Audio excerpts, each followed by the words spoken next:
In the early hours of January 21st, 2019, the muffled roar of a Bentley shatters the silence of a gated community in San Pedro de Alcántara, Marbella. Behind the wheel is Marco Yaqout, a millionaire businessman known along the Costa del Sol by a name that sounds almost legendary, the King of Marbella.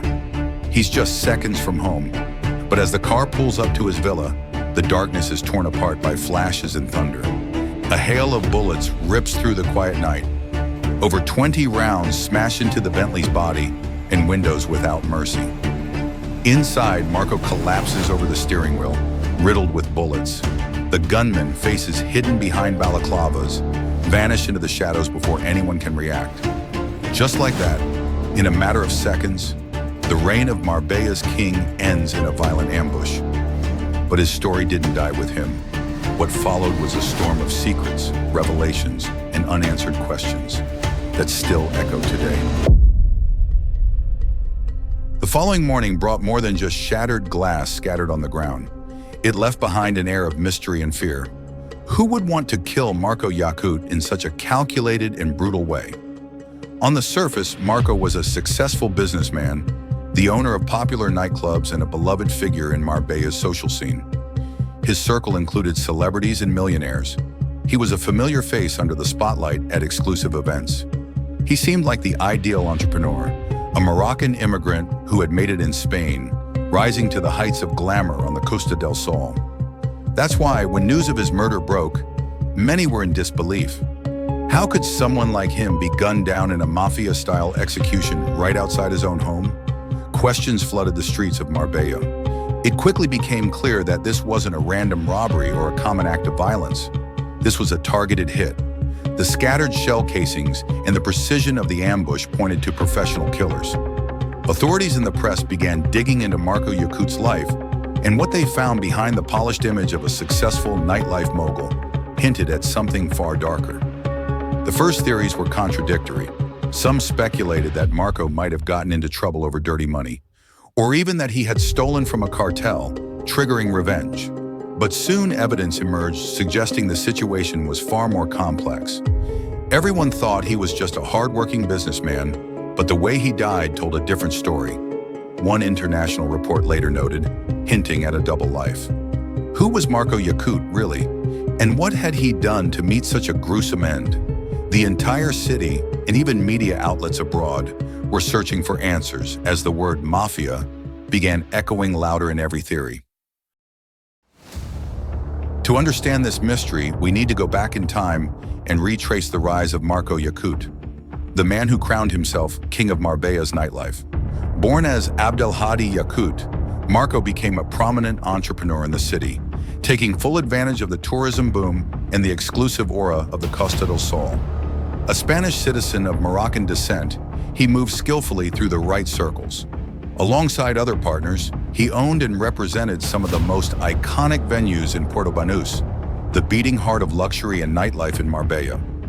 Among his crown jewels were legendary nightclubs like Lineker's and Thibaut, famous for drawing in international celebrities and Britain's elite partygoers.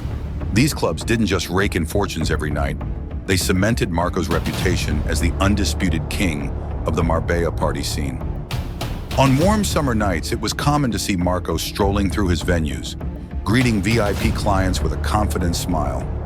Bottles of French champagne popping non-stop, thunderous music, and him at the center of it all, like a monarch in his neon palace. His extravagant tastes were plain to see. Luxury sports cars, designer clothes, limited edition watches. He owned dreamlike properties in Marbella, lavish villas with sea views, where even high-ranking Moroccan officials spent their vacations as his personal guests. He was known to be generous, at least when it served him, gifting expensive items and favors to influential figures. This lavish lifestyle earned him powerful allies. His social circle was the international jet set. For instance, he was reportedly close to Mohammed Al Fayed, the Egyptian tycoon and former owner of Harrods. Rubbing shoulders with billionaires, visiting Saudi princes, and famous footballers was just part of his daily routine. It seemed Marco Yaqout had built an empire of glamour and wealth from the ground up, and many in Marbella either admired him or envied him in silence. But beneath the strobe lights of his clubs, subtle shadows began to flicker. Whispers circulated quietly. Where did all that money really come from? How could Marco maintain such a lavish lifestyle, even during the off-season? Some suspected his success wasn't entirely due to VIP entries and overpriced cocktails. Marco handled large amounts of cash, and his ease among powerful people raised eyebrows among those familiar with Marbella's underbelly. The Costa del Sol, sun-soaked paradise, had long been a magnet for fortunes with murky origins. Marco seemed to fit right into that ecosystem. Investments in hospitality and real estate, a movie-like lifestyle, and friendships at every level of influence. Everything looked legal on the surface, yes. But there was a distinct scent of hidden illegality few could quite pinpoint. Over time, the puzzle pieces started falling into place. Later investigations exposed the secret behind Yaqout's empire. Marco allegedly served as a money launderer for major international criminal organizations. According to both police and media reports, it was established beyond all doubt that Yaqout acted as a money man for Ireland's feared Kinahan cartel, tasked with laundering their illicit profits and funneling them into legitimate businesses. In other words, part of the fortune that flowed through his clubs, the wads of cash tourists blew on champagne and VIP tables, actually came from international drug trafficking. Marco knew exactly how to turn dirty money into clean luxury. Drug cash entered the nightclub till and emerged as seemingly legitimate revenue from drinks and private events. He also branched out into real estate and other businesses to further launder those funds. But the Kinahans weren't his only clients. In the shadows, Marco built a dangerous web of alliances. Police sources revealed he also worked with the Mafia, a mafia rooted in the Dutch Moroccan drug scene, specifically with the faction led by Rito and Taghi, one of Europe's most ruthless crime bosses. And there was more. Over time, it emerged that Marco Yaqout was actually related to the very top of the criminal hierarchy operating on the Costa del Sol. Naufal Nawfal Fassi, a name that sent shivers through the underworld, wasn't just an acquaintance. He was Marco's cousin. Fassi, a senior figure in the Mafia, had been sentenced to nearly 2 decades in prison in the Netherlands for murder and was linked to several other assassinations. That blood tie likely elevated Marco's standing among gangsters. In Marbella, Marco Yaqout acted as a bridge between international criminal clans, Irish, Dutch, Moroccan, a discreet but highly valuable connector. It explained why no one dared challenge him openly. Beneath the playboy facade hid a key player in Europe's drug trade, protecting the interests of extremely dangerous people. As long as the money flowed and the party raged on, Marco believed he had everything under control. But in the world of crime, luxury and betrayal often go hand in hand, and no crown lasts forever. The fall of Marco Yaqout had begun long before that fatal night in 2019. Throughout 2018, Marbella and the Costa del Sol experienced an unprecedented wave of violence. Broad daylight shootouts, bombings, and chilling murders that seemed straight out of a movie, but were all too real. A silent war erupted in the region among drug clans of various nationalities. The Mafia was caught in internal conflict and clashing with rivals. The Irish Kinahan cartel was fiercely defending its turf, and Eastern European and North African mafias were making their moves. In that volatile environment, Marco found himself walking through a minefield. His role as a launderer and facilitator gave him power, but also made him a prime target if anything went wrong. Rumors suggest that Marco may have crossed a dangerous line. Perhaps a multi-million-dollar deal went sour, or maybe he refused to meet the demands of a criminal partner. In fact, his own family stands by the latter theory. "My brother was killed because he refused to give in to blackmail," said his sister Lubna, convinced that Marco had been threatened by gangsters and chose not to bow down. The truth is, after years of swimming with sharks, something triggered the death sentence of Marbella's king.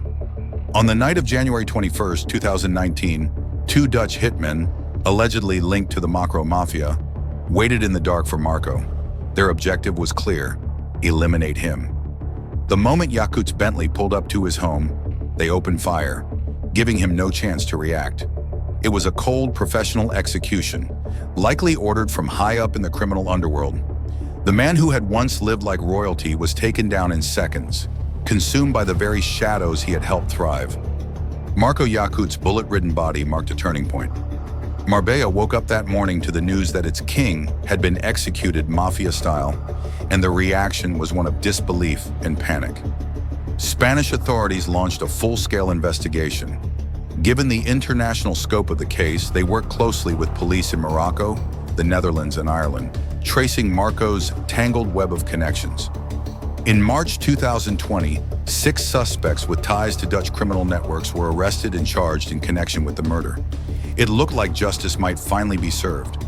The hitmen would face trial and, with luck, reveal who had ordered the killing. But the criminal labyrinth held more traps. After a lengthy judicial process, most of the accused walked free. In a frustrating twist, 2 of the alleged shooters were acquitted by the Provincial Court of Malaga due to lack of conclusive evidence, and at least 1 suspect never even appeared before the court. To this day, the crime remains unsolved. Officially, no one has paid for Marco's death. The question of who gave the order lingers unanswered. What Marco Yaqout's downfall did leave behind, however, were flashes of truth about his hidden life. After his murder, Irish and Spanish media exposed details of his role as a launderer for the Kinahan clan and his family ties to the Mafia. It was also revealed that his name had surfaced in other shady dealings, such as a massive timeshare fraud operation led by notorious British gangster John Goldfinger Palmer.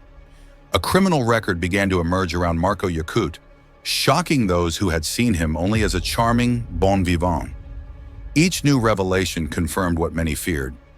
Marbella had been dancing to the rhythm of organized crime without even knowing it, and Marco had been one of its hidden DJs. Now he had paid the ultimate price. The death of Marco Yaqout sent shockwaves through Marbella and triggered alarm bells far beyond the Costa del Sol.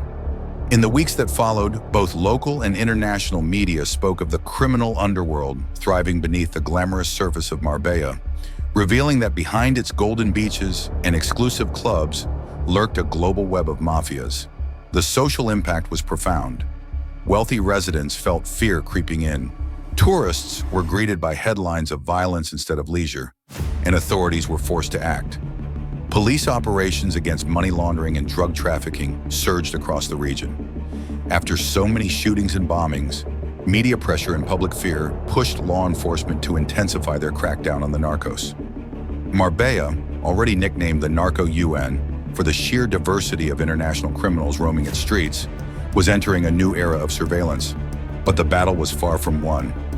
For Marco's family, no police operation could heal the wound. His sister Lubna, fearing for their lives after crossing an unforgiving mafia, confessed, "There's fear. We sold everything and changed our lives." They were forced to abandon Marbella, their home, in search of anonymity and safety elsewhere. The absence Marco left behind is still felt. On the buzzing nights of Puerto Banús, the smiling host who once popped champagne under neon lights is no longer there. In his place remains an unsettling silence, the silence of a fallen kingdom, of secrets many prefer not to speak aloud. The case of the King of Marbella remains cloaked in mystery and impunity. Today, the same haunting questions linger. Who really ordered his death? Was it revenge for divided loyalties, a punishment for lost money, or a brutal lesson for defying his criminal partners? Each possibility is as chilling as the next. One thing is certain, his downfall sends a message. Beneath Marbella's sparkle lie dangerous shadows, and anyone who dances with the mafia risks paying with blood. Marco Yaqout, with all his wealth and connections, could not escape that rule. His story leaves behind a tension that still pulses through the city's luxury-lined streets, a reminder that the fight against organized crime is not just a task for the authorities, but a responsibility for us all. Let Marco's death not be in vain. It is a call to stop looking the other way, to demand justice, and to protect the peace of our communities.